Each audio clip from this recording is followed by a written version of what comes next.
There is a 2-week stretch every June when your perennial garden either gets set up for the rest of the summer or it does not. Once the first true heat wave hits in early July, the window has closed for the entire year. Beds that get the right work this week look magnificent through August. Beds that skip this week start declining by the second week of July, develop the diseases that no later spray can really reverse, and stop blooming at the exact moment summer is supposed to peak. 9 tasks, one specific perennial behind each one. 40 years in my own trial garden show that almost every gardener I have met handles task number 1 wrong every single June and pays for it with the second bloom they never get. Number 9. Refresh every perennial bed edge in your garden with a half-moon edger before the grass takes the boundary back entirely. The half-moon edger is the tool that few American gardeners under 50 have ever held. It is a flat half-circle of steel on a long wooden handle, used to cut a clean vertical face at the boundary between lawn and perennial bed. One swing of the edger drops the soil 2 to 3 inches deeper than the lawn line and resets the bed boundary entirely. Every grass root that spent April through May creeping under the mulch into the bed gets cleanly severed. The mulch line snaps back to sharp. The whole bed reads as 10 years younger from across the yard. Specific plant example: the shade bed under the maple tree. By June, lawn grass has typically pushed 12 to 18 inches into a shade bed where the edge was crisp at the start of April. A single afternoon with the half-moon edger pulls the line back to its original shape, severs the creeping invasion, and creates the clean, dark frame that makes every plant inside the bed visually pop. The hostas, the heuchera, the bleeding heart. Every plant looks better than it did the day before with not a single plant change made. What to do?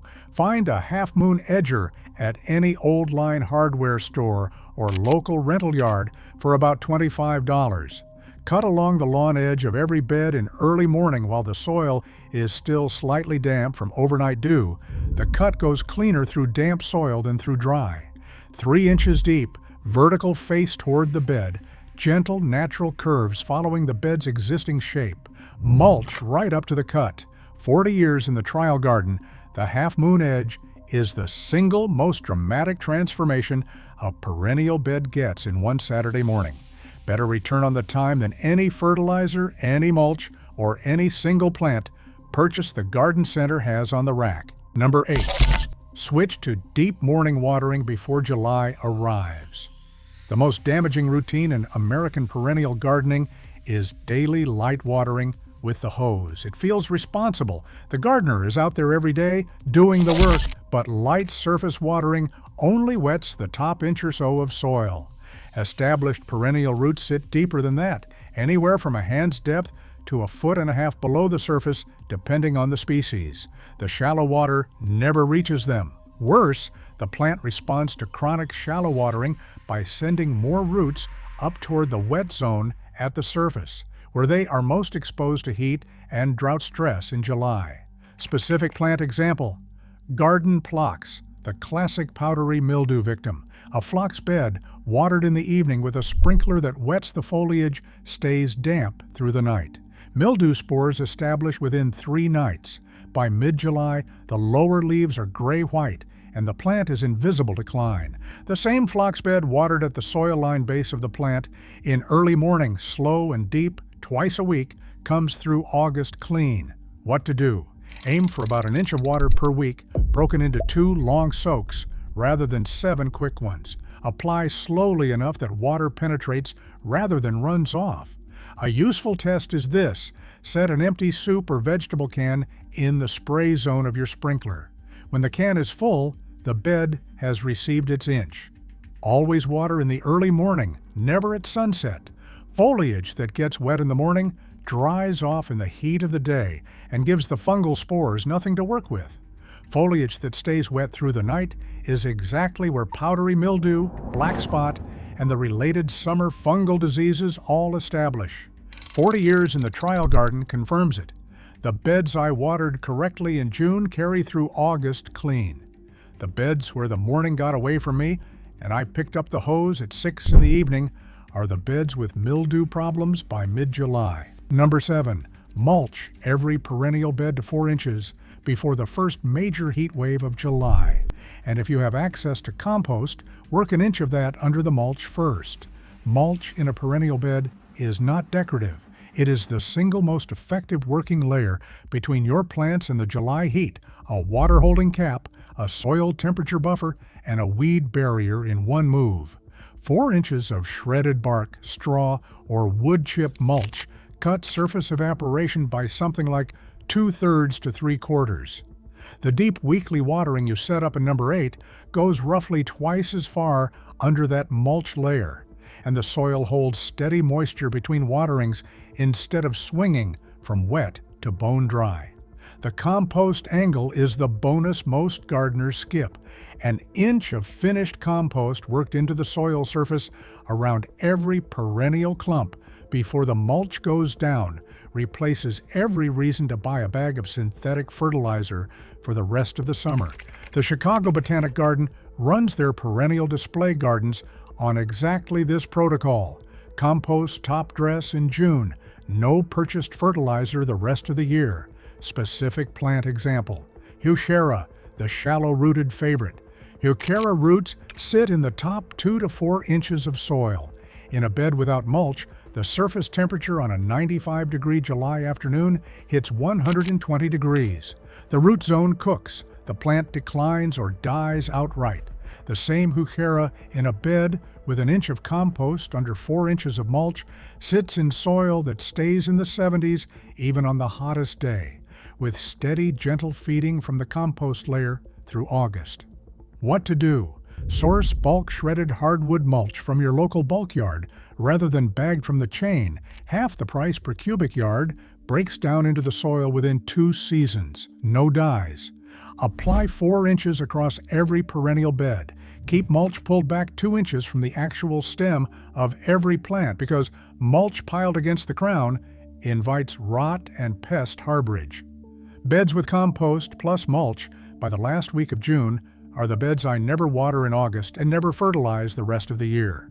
Quick note while you are here, drop your state and your USDA zone in the comments. Every task on this list applies a little differently, depending on where you are in the country and how far along your perennials are right now. Number 6. Chelsea Chop, your fall-blooming perennials right now to get shorter, stronger, more abundant flowers in September, and no need to stake any of them later. The Chelsea Chop is a technique imported from English gardening. Pinch back the soft new growth on fall-blooming perennials by 1/3 to 1/2 during the last week of May or the first 3 weeks of June. The plant responds by branching at every cut point, producing more flower buds along a shorter, more compact, self-supporting stem. The September bloom is denser, more colorful, and never flops in a heavy autumn rain. Specific plant example: tall sedum autumn joy. Without the Chelsea Chop, the plant reaches 3 feet tall by September. The heavy flower heads splay outward, the center opens like a broken umbrella, and the gardener spends October propping up flopped stems with bamboo. Chelsea chopped in mid-June, the same plant stays at 24 to 30 inches, branches densely from every cut, holds vertical through November, and produces twice as many of the dusty pink flower clusters. What to do? Cut back the soft top growth by 1/3 for moderate effect or 1/2 for stronger compaction on these fall bloomers anytime in the next 3 weeks. Tall sedum, asters, New England and New York types, helenium, monarda or bee balm, Joe Pye weed, autumn anemone, and tall garden phlox where height is a problem. Use bypass pruners. Cut just above a healthy leaf node. The plant looks naked for 10 to 14 days. By mid-July, the regrowth is denser than the original. By September, every cut node produces more flowers than the uncut plant would have. The Chelsea Chop is the single most underused technique in American perennial gardening. The English garden writers taught it generations ago. American garden centers never put it on the staff training sheet. Number 5. Walk every perennial bed this week with a careful eye for pests and early disease. Before the heat of July multiplies both. The reason June scouting matters is mechanical. Warm temperatures accelerate the reproduction cycle of every insect pest and fungal pathogen already present in the garden. An aphid colony of 20 insects on a catmint leaf this week becomes hundreds per leaf within 10 days of summer heat. A small patch of powdery mildew at the base of a phlox stem in June covers the whole plant by mid-July. Caught at the June stage, every problem is small, local, and reversible with a single short intervention. Caught at the July stage, every problem is widespread and difficult to roll back. Specific plant example: catmint, the single most aphid-prone perennial in most American gardens. Flip a catmint leaf this week. If you count fewer than 20 aphids per leaf, a strong blast of water from the hose, repeated 3 days in a row, clears them entirely. Wait 2 weeks, and you have a sticky leaf surface with ants farming the colony. The catmint stops blooming, and you are reaching for chemical intervention you did not need to use. What to do?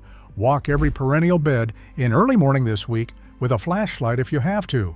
Flip leaves over and look at the undersides, aphids, spider mite webbing, and fungal spores all establish on leaf undersides first, before the gardener can see anything from above. Check the soil line base of every stem for slug-chewed ragged holes that have no visible insect during the day. Slugs feed at night and retreat to mulch by dawn.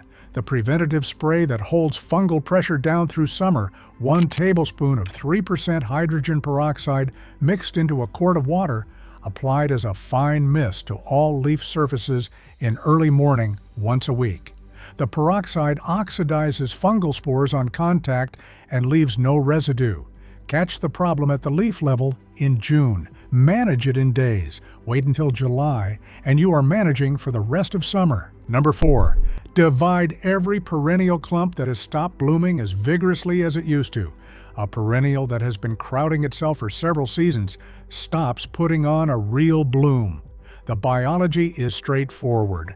Once the root mass packs into the available soil tightly enough, the older crown in the middle of the clump runs out of nutrient access and begins dying back, while the plant pushes whatever vigor it has out to the younger outer ring.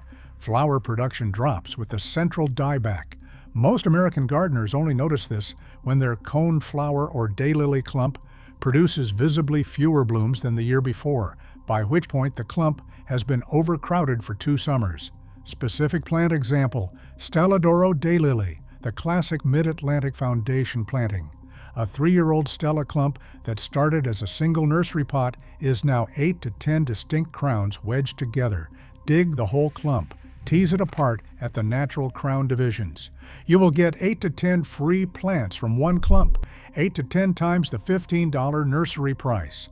A morning of dividing pays for a year of garden investment. What to do? Water the clump deeply the day before dividing. A turgid plant handles division stress dramatically, better than a dry one. Dig the entire clump, lift it cleanly, look at the crown structure. Each viable division needs at minimum 1 healthy crown with active root mass attached. Replant immediately, water deeply, mulch to retain moisture. Expect some wilting in the first 3 to 5 days. Established new growth within 2 to 3 weeks confirms a successful division. Perennials that benefit from June division include daylilies, hostas, coneflowers, black-eyed Susan, bee balm, asters, and catmint. Every viable division is essentially a free new plant, and the nursery price for any of those at the local garden center sits between $12 and $20 a piece. A single Saturday morning of dividing across a mature perennial garden routinely produces $150 to $300 of plants you would otherwise have to buy. That is the kind of return on time that nothing else in the June garden touches. Quick word before number 3. There is more practical perennial garden design than fits in any one video. I gathered 40 years of it into a book at henrysgardensecrets.com. The book is the long version. I will not bring it up again. Now to number 3. Stake every tall perennial in your garden now, before the first heavy June thunderstorm puts them all on the ground. The peony problem is the textbook case. The plant blooms in early June with heads the size of grapefruits. The first heavy rain after bloom, and June rains are dependable, will put every peony stem on the grass in a tangle the gardener cannot lift back up without breaking. The cage you needed to install in May, you needed in May. Installed now in late June, the peony is already leaning. Specific plant example. Peony, the single most understaked perennial in American gardens. Old American peony beds from the 1940s had wire grow-through hoops installed every spring when the foliage was 6 inches tall. The hoop sits over the emerging plant, and the foliage grows up through the gridded support. The bloom that follows holds vertical no matter what June throws at it.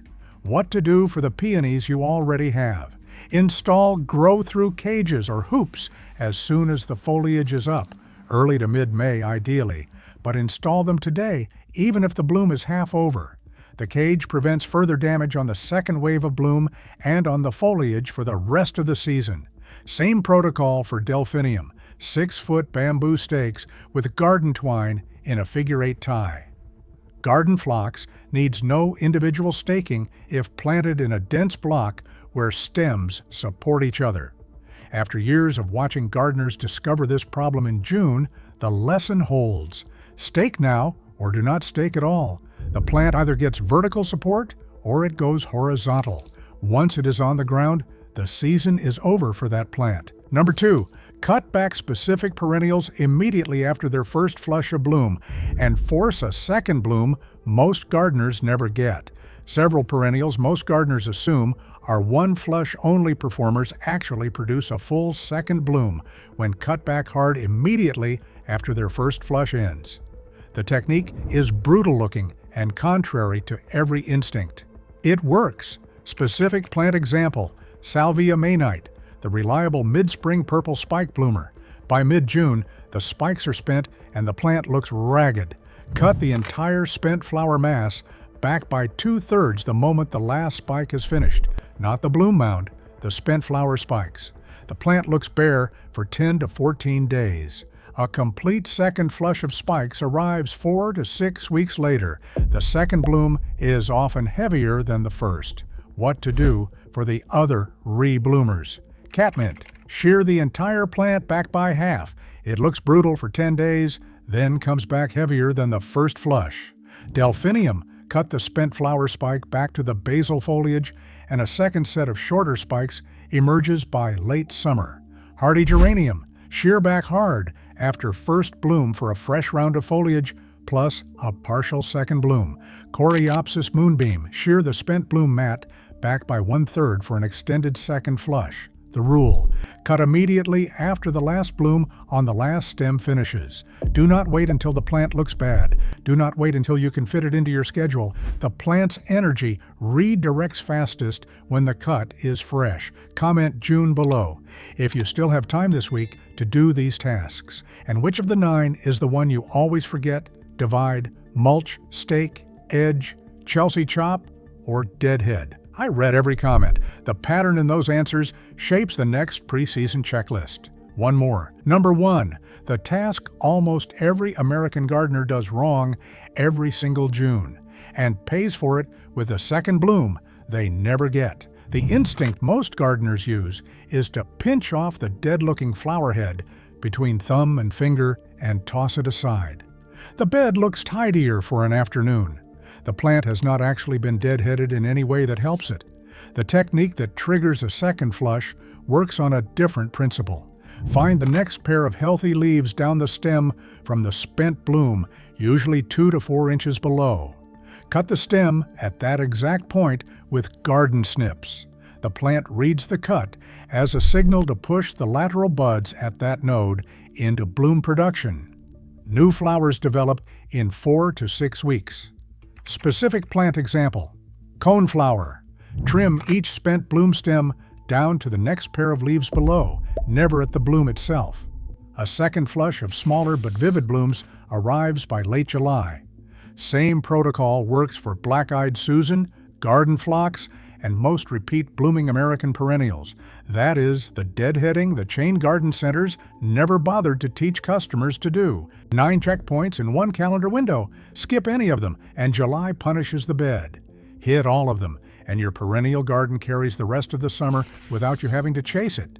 Half Moon Edge, deep morning water, compost plus mulch, Chelsea Chop the fall bloomers, Pest Scout with a flashlight, divide for the free plants, stake before the storm, cut back for the second bloom, and the deadhead cut almost nobody bothers to make correctly. The summer garden takes care of itself once those 9 are in.